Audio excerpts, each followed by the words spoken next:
हर किसी के मन में सवाल है, हर कोई समझना चाहता है कि आखिर ज्ञानवापी का पूरा सच क्या है, यानी ज्ञानवापी की संपूर्ण कथा। हिंदू पक्ष का दावा क्या है, मुस्लिम पक्ष किस बात का दावा कर रहा है और इन सबके बीच सच्चाई क्या है। ज्ञानवापी में बुधवार देर रात पहली बार पूजा हुई, तो आज शुक्रवार को जुमे की नमाज के मौके पर करीब 1700 मुस्लिम नमाज पढ़ने के लिए ज्ञानवापी के बाहर जमा हो गए। स्थानीय प्रशासन ने कोर्ट के आदेश का हवाला दिया तो इंतजामिया मस्जिद कमेटी ने वाराणसी बंद का ऐलान कर दिया। ऐसे में ज्ञानवापी के आसपास अफरा तफरी का माहौल बन गया और इसके बाद ज्ञानवापी और उसके आसपास सुरक्षा के पुख्ता इंतजाम कर दिए गए। दरअसल मुस्लिम पक्ष ने ज्ञानवापी में हो रही पूजा का विरोध किया था। ज्ञानवापी के बाहर आज बड़ी संख्या में शिव भक्त पहुंचे। ग्रिल के बाहर से ये लोग अंदर विराजमान मूर्तियों का और उनको प्रणाम करते और सिर झुकाते हुए नजर आए, जिसकी कुछ तस्वीरें इस वक्त आपके सामने हैं। ये क्या कह रहे हैं आपको वो भी सुनवाऊंगी, लेकिन उससे पहले ये तस्वीरें आप देखिए। ज्ञानवापी के बाहर खड़े हुए हिंदू इस वक्त आपको नजर आएंगे। इनकी आंखों को जब आप देखेंगे तो वो बेसब्र आंखें नजर आएंगी जो अपने प्रभु के दर्शन करने के लिए आतुर हैं, जो एक बार चाहते हैं कि शीश नवा लें, एक बार प्रणाम कर लें और इसी की कोशिश में, इसी की उम्मीद में, भक्ति भाव में लीन ये लोग सब ज्ञानवापी के बाहर मौजूद रहे। ये लोग क्या कहते हैं? ये कहते हैं कि हमारी वर्षों की प्रतीक्षा अब खत्म हो चुकी है। अब मुस्लिम पक्ष के लोग जुमे की नमाज के दिन यहां पर पहुंचे। दावा यह किया कि करीब 1700 से भी ज्यादा लोग नमाज पढ़ने के लिए यहां पर पहुंचे। कुछ तस्वीरें इस वक्त आप देखते चलिए। ये नमाजी हैं और कहा यह गया कि आह्वान किया गया कि आइए इकट्ठा होइए आज के दिन। और यहां पर इतनी संख्या अमूमन होती नहीं है, लेकिन आज 1700 मुस्लिम नमाज अता करने के लिए ज्ञानवापी के बाहर थे। मस्जिद कमेटी के लोगों ने वाराणसी बंद का ऐलान भी कर दिया था अपना विरोध जताने के लिए। विरोध किस बात का? क्योंकि पूजा की अनुमति मिल गई है कोर्ट के ऑर्डर के हिसाब से। लेकिन पुलिस प्रशासन की सख्ती की वजह से ये अच्छी बात रही कि कहीं से भी कोई अप्रिय घटना या सूचना या खबर नहीं आई। प्रशासन ने ड्रोन के जरिए पूरे इलाके की निगरानी रखी, मॉनिटरिंग की, जिसकी एक और तस्वीर इस वक्त आपके सामने है। ये आसमान में आपको ड्रोन फ्लाई करता हुआ नजर आएगा और ये बाकायदा इस ड्रोन से कनेक्टेड लैपटॉप पर, स्क्रीन पर मॉनिटरिंग की जा रही है, क्योंकि वाराणसी बंद का ऐलान, दूसरी तरफ ज्ञानवापी के बाहर मौजूद 1700 मुस्लिम नमाज अता करने के लिए हिंदू भक्त बड़ी संख्या में वहां पर मौजूद रहे। लेकिन किसी भी तरीके से लॉ एंड ऑर्डर सिचुएशन खराब ना हो, इसीलिए जगह जगह बैरिकेडिंग्स देखिए आपको लगी हुई हैं। यहां पर पुलिस की वैन है, हाथों में डंडा लिए, वॉकी टॉकी लिए आपको पुलिस नजर आएगी और इसी के साथ हर एक चीज कोऑर्डिनेट करते हुए आसमान पर नजर इस ड्रोन के जरिए रखते हुए मौजूद आपको ड्रोन नजर आया। यह तैयारी थी कि किसी भी तरीके की कोई अप्रिय घटना ना हो। अब आपको ये बता देते हैं कि मुस्लिम पक्ष की तरफ से क्या कहा गया है, यानी मुस्लिम पक्ष का दावा क्या है। एक एक बात आपके सामने मैं डिटेल में रखने वाली हूं कि मुस्लिम पक्ष कहता क्या है। सबसे पहले ज्ञानवापी को लेकर जो फैसला आया, यानी कि जो पूजा की अनुमति मिली, वो एक चिंता का विषय है। डिस्ट्रेस फील कर रहे हैं, डिसअपॉइंटेड यानी कि निराशा फील कर रहे हैं मुस्लिम पक्ष के लोग। ज्ञानवापी पर कोर्ट ने जज्बात में फैसला दिया। न सिर्फ जज्बात में फैसला दिया, बल्कि जल्दबाजी में भी कोर्ट ने फैसला दिया। यह भी कहा गया इंसाफ देने वाले संस्थानों के भरोसे पर चोट पहुंची है। मुस्लिम पक्ष क्या कह रहा है? मुस्लिम पक्ष ये कह रहा है कि अगर इसी तरीके से फैसले आते रहे तो फिर जुडिशियल सिस्टम से विश्वास उठ जाएगा। ज्ञानवापी में जो हो रहा है उससे सदमा लगा है, यानी पूजा की तस्वीरें देखी गई और पूजा की तस्वीरों से मुस्लिम पक्ष को चिंता होने लगी कि कैसे नियमित पूजा अर्चना हो रही है। कोशिश की उन्होंने इसको लेकर अपनी याचिका दायर करने की, लेकिन उस पर त्वरित सुनवाई करने से कोर्ट ने इनकार कर दिया। इस फैसले से हिंदू मुस्लिमों के बीच खाई बढ़ेगी, यह भी मुस्लिम पक्ष कह रहा है। यानी कि बांटने की बात कहता हुआ मुस्लिम पक्ष इस फैसले के बाद नजर आया कि इससे हिंदू और मुस्लिम बंटते हुए नजर आएंगे। और क्या कह रहा है मुस्लिम पक्ष की मंदिर गिराकर मस्जिद नहीं बनाई गई, यानी कि जो आर्कियोलॉजिकल सर्वे ऑफ इंडिया की तरफ से सबूत रखे गए हैं, जो सर्वे रिपोर्ट है उसमें जो कुछ भी नजर आ रहा है वो मुस्लिम पक्ष को नजर नहीं आ रहा है। यानी कि हिंदू वर्ग से जुड़े हुए जो निशान हैं, जो चीजें नजर आ रही हैं आर्कियोलॉजिकल सर्वे ऑफ इंडिया के सर्वे में, वो सब कुछ इनके लिए नदारत है। इतिहास की सच्चाई को समझना चाहिए। ये all India Muslim personal law board की तरफ से मुस्लिम पक्ष की तरफ से कहा गया है। साथ ही दावा यह भी किया गया कि छीनी हुई जमीन पर हमने मस्जिद नहीं बनाई, यह कह दिया गया। आपको याद होगा कि हिंदू पक्ष की इसमें आपत्ति क्या थी कि इस पे मालिकाना हक बता देगा इस जमीन पर मुस्लिम पक्ष, उसी को दोहराता हुआ कहीं ना कहीं नजर आया मुस्लिम पक्ष। बाबरी मस्जिद के मामले में कोर्ट ने आस्था के आधार पर फैसला दिया था, यानी कि कहां पर पहुंच गए, अयोध्या में राम मंदिर बन चुका है, लेकिन अभी तक वो टीज बरकरार है और वो इस बयान के जरिए साफ नजर आती है। अदालतों पर लोगों का भरोसा टूट रहा है, ये भी मुस्लिम पक्ष कहता हुआ आज सुनाई दिया और कहीं ना कहीं न्यायपालिका के फैसले पर सवाल उठाए। 1993 तक पूजा पाठ की बात गलत, अब व्यास जी के तहखाने में 1993 तक पूजा होती थी। अचानक से उस वक्त की सरकार ने कह दिया कि पूजा बंद करिए, पुजारी को बाहर निकाल दिया। लेकिन मुस्लिम पक्ष ये कह रहा है कि वहां पर कभी पूजा हुई ही नहीं, यानी कि जो सच्चाई है, जो इतिहास के पन्नों में दर्ज है, उसको मुस्लिम पक्ष ने मानने से इनकार कर दिया। ये एक एक डिटेल रखने की वजह क्या है, आपको यह समझना होगा कि मुस्लिम पक्ष इस वक्त क्या कहना चाहता है, मुस्लिम पक्ष क्या समझ रहा है और मुस्लिम पक्ष चीजों को कैसे इंटरप्रेट कर रहा है। लेकिन इसके साथ साथ अब आपको यह भी समझना चाहिए कि कोर्ट ने इस बाबत फैसला क्या दिया है, जिसको लेकर मुस्लिम पक्ष नाराज नजर आ रहा है। ज्ञानवापी में पूजा जारी रहेगी, ये आप सब जानते हैं। और इलाहाबाद हाईकोर्ट में आज क्या हुआ कि तहखाने में पूजा को लेकर 6 फरवरी तक ये जारी रहेगी, तारीख दे दी गई कि 6 फरवरी तक पूजा जारी रहने वाली है। मुस्लिम पक्ष को कोर्ट से कोई राहत नहीं मिली, क्योंकि मुस्लिम पक्ष इस बात से नाराज था कि नियमित पूजा की इजाजत दे दी है। यूपी सरकार से जगह को संरक्षित करने के लिए कहा गया है कोर्ट की तरफ से। इसी बीच यूपी सरकार ने कहा कि कोई निर्माण या नुकसान नहीं होना चाहिए, यानी किसी भी तरीके की टूट या फिर कोई भी कंस्ट्रक्शन, ये दोनों चीजें नहीं होनी चाहिए, ये बता दिया गया है। 6 फरवरी को दोपहर 2 बजे से आगे की सुनवाई की जाएगी। 6 फरवरी तक जहां पर पूजा जारी रहेगी और 6 फरवरी को ही 2 बजे के बाद सुनवाई होगी। जब कलेक्टर को रिसीवर नियुक्त किया गया तब मुस्लिम पक्ष ने विरोध क्यों नहीं जताया? हाईकोर्ट की तरफ से टिप्पणी की गई और ये वाजिब भी है, क्योंकि ये सब कुछ तो मुस्लिम पक्ष के सामने हुआ था। कलेक्टर को रिसीवर नियुक्त किया गया, इसके साथ ही ये भी कह दिया गया उसके बाद जो फैसला आया कि जो ट्रस्ट है वो पुजारी को तय करे कि कौन पुजारी रहेगा, कौन पूजा अर्चना करेगा, और उसके बाद पूजा की तस्वीरें आप सबने देखी, जिसको लेकर मुस्लिम पक्ष की नाराजगी है ही।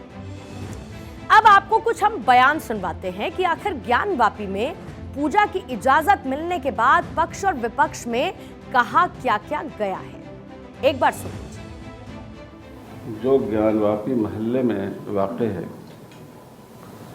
उस वाक़े ने इस मुल्क के न सिर्फ 20 करोड़ मुसलमानों को, बल्कि मुल्क के संविधान पर यकीन रखने वाले, भरोसा रखने वाले और मुल्क के सेकुलरिज्म को मानने वाले इंसाफ पसंद तमाम शहरियों को बहुत ही सदमा पहुंचाया है। मैं तो माननीय न्यायालय का आभार व्यक्त करती हूं, क्योंकि न्यायालय सबूत के आधार पर चलता है। किसी भी केस में हो, सबूत के आधार पर उन्होंने न्यायालय ने फैसला सुनाया है। यदि इस देश में रहते हैं, न्यायालय को मानते हैं, तो फिर इसको मानना चाहिए। आसान सा फार्मूला है कि हिंदू मुसलमान करते रहो, वोट लेते रहो, लेकिन ये सिलसिला आखिर कब तक? ये 3 मस्जिदों के बाद 3000 मस्जिदें और हैं टारगेट पे। 500 साल 1000 साल पहले क्या हुआ था, आज उसको क्यों रिपीट किया जा रहा है? कोई ऐसा फैसला है जिस पर 2 पत्र होते हों? Nothing is absolutely correct, nothing is perfect. Every decision is for one side it is right, for another side is wrong. सब प्रभु की इच्छा है। हर हर महादेव। सर कोर्ट में फैसला चल रहा है, तो अभी अब इस पे हम क्या कहेंगे, सब प्रभु की माया है। प्राचीन में तो हम लोगों को आज जो है बहुत खुशी हो रही है कि हमको जो फिर से अपने जो है पूजा करने का उस स्थान पर हमारे तहखाने में अपने अवसर मिला। ये बहुत खुशी की बात है कि अगर हमारे साथ अन्याय हुआ है तो हमें कोर्ट में जाना चाहिए, लड़ाई लड़नी चाहिए, कोर्ट पे लड़के कोर्ट में लड़े और हमें न्याय मिले और हम अपने राम, कृष्ण और शिव इन तीनों की जगह पर पूजा करें। 93 के बाद से अब तक खुद कह रहे हैं कि वहाँ पर कुछ नहीं हो रहा था। अब मस्जिद के तहखाने को आप दे रहे हैं तो फिर आपने तो पूरा कैसे डिसाइड कर दिया? भाई कितने साल हो गए? 93 से आप 30 साल हो गए। हाँ, उसमें मूर्तियाँ कहाँ हैं, कैसे मालूम उनको? तो ये प्लेसेस ऑफ वर्शिप एक्ट का वायलेशन है कि बिना किसी रिटर्न ऑर्डर के पूजा रोकी गई और बिना किसी रिटर्न ऑर्डर के वहाँ बैरिकेडिंग लगाई गई, बिना कोई नोटिस दिए हुए। तो आज उस इलीगल काम को माननीय डिस्ट्रिक्ट कोर्ट वाराणसी ने रेक्टिफाई किया है और मैं बहुत खुश हूँ कि राज्य सरकार ने कोर्ट के ऑर्डर की कंप्लायंस में वहाँ पे पूजा पाठ स्टार्ट कर दी। तो आपने सुना इसको लेकर स्टेटमेंट्स किस तरीके के आए, लेकिन इसके साथ ही क्योंकि ज्ञानवापी की संपूर्ण कथा आपके सामने रखनी है और ये संपूर्ण कथा तस्वीरों के बगैर पूरी नहीं हो सकती है और इसीलिए पीछे वॉल पर एक एक तस्वीर और कोशिश करूंगी कि उस तस्वीर को आपके सामने पूरी तरह से बयां कर सकूं। सबसे पहले इस वक्त जो आपको प्रतिमा नजर आ रही है वो गणेश जी की प्रतिमा नजर आ रही है। 8.5 सेंटीमीटर इनकी लगभग हाइट है और इसके साथ ही 3.5 सेंटीमीटर इनकी चौड़ाई है, 2 सेंटीमीटर थिकनेस इनकी है। लेकिन इसमें आपको सबसे ज्यादा जो गौर करने वाली बात यह है कि गणेश जी का फिगर है, ये तो क्लियर है, जिस पोस्चर में, जिस मुद्रा में वो बैठे हैं वो पद्मासन है। और इसके साथ ही आप ध्यान से जरा ये देखेंगे, यहां पर आप ये तस्वीर को जरा रोकेंगे, ये जो आपको दोनों हाथ नजर आएंगे ये डैमेज्ड हैं, यानी कि ये टूटे हुए आपको नजर आएंगे। और इसके साथ ही जब नीचे आप पैरों की तरफ नजर जाएंगे तो ये फोल्डेड लेग्स हैं इनके, यानी कि मोड़े हुए पैर आपको नजर आएंगे। ये है गणेश जी की प्रतिमा। कंडीशन इसकी क्या है? गुड। इसकी कंडीशन गुड बताई गई है। गणेश जी की प्रतिमा के बाद आइए आगे बढ़ते हैं और इसके बाद अब हम आपको दिखा रहे हैं शिवलिंग।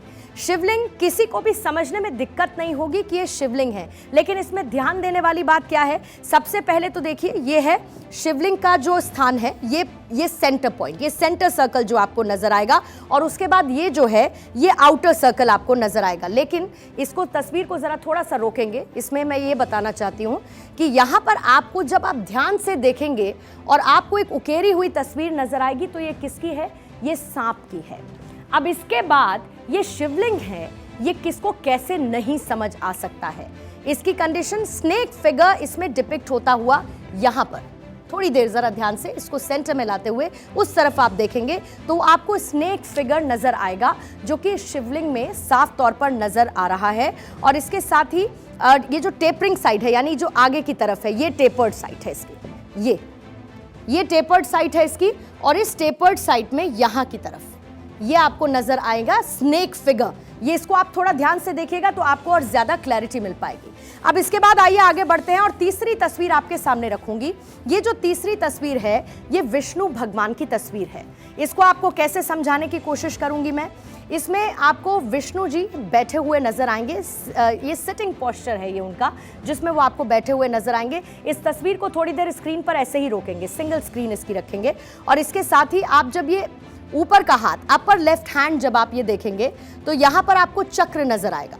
जरा ध्यान से आप इनको देखिए, यहां पर आपको चक्र नजर आएगा। और इसके साथ ही जो लोअर हैंड है यहां पर आपको शंख नजर आएगा, लोअर हैंड में आपको शंख नजर आएगा।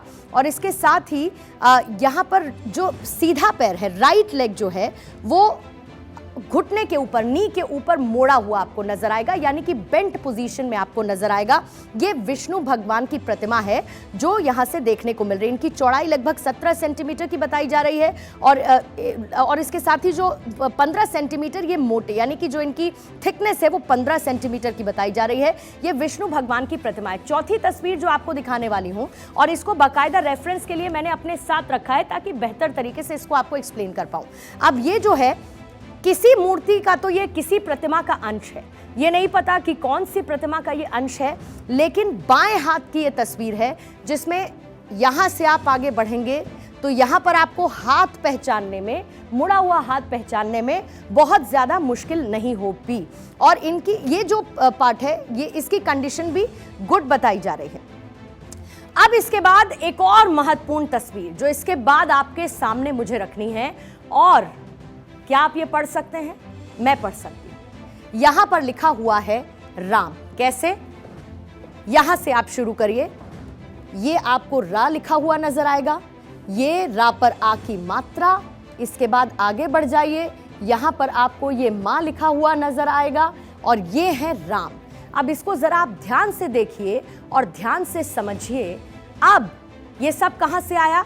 ये जब एएसआई का सर्वे आया, और एएसआई का सर्वे ये सब कुछ बताता है जो हिंदू धर्म और हिंदू धर्म से ताल्लुक रखने वाले लोग समझते हैं कि ये उन्हीं से रिलेटेड है, और इसीलिए एएसआई का सर्वे हिंदू पक्ष के दावे को और ज्यादा मजबूत करता है। अब इसके बाद एक और तस्वीर आपको दिखाने वाली हूं, क्योंकि आखिरी नहीं है।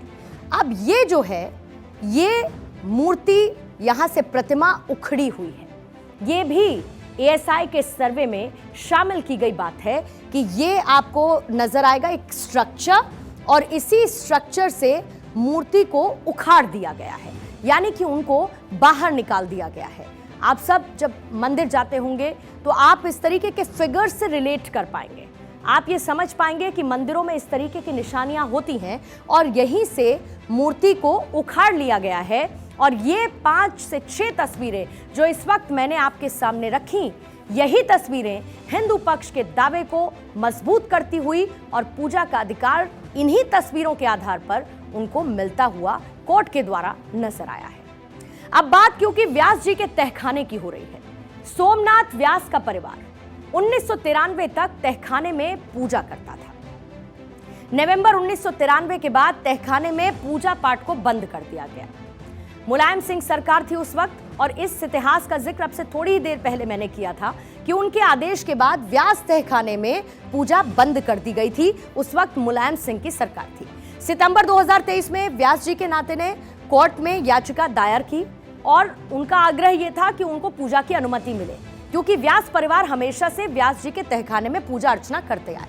17 जनवरी को व्यास तहखाने को प्रशासन ने कब्जे में ले लिया, और 31 जनवरी को कोर्ट के आदेश के बाद आधी रात तहखाने में पूजा हुई।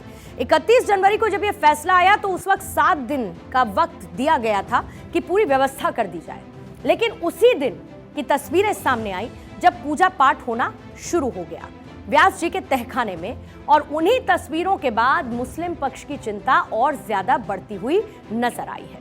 अब हम आपको कई और सबूत देंगे जो ये बताते हैं कि यहाँ पर मंदिर ही था। वो दरवाजे मुस्लिम पक्ष की हर दलील को खारिज कर देते हैं, जैसे कि चबूतरे के नीचे प्लेटफॉर्म में तहखानों की छत नजर आती है। जो चबूतरे के नीचे का प्लेटफॉर्म है उसमें तहखानों की छत है, जो ऊपरी हिस्सा है वो खुला हुआ है, और नीचे की जो परत है उसमें क्या है? उसमें मलबा है।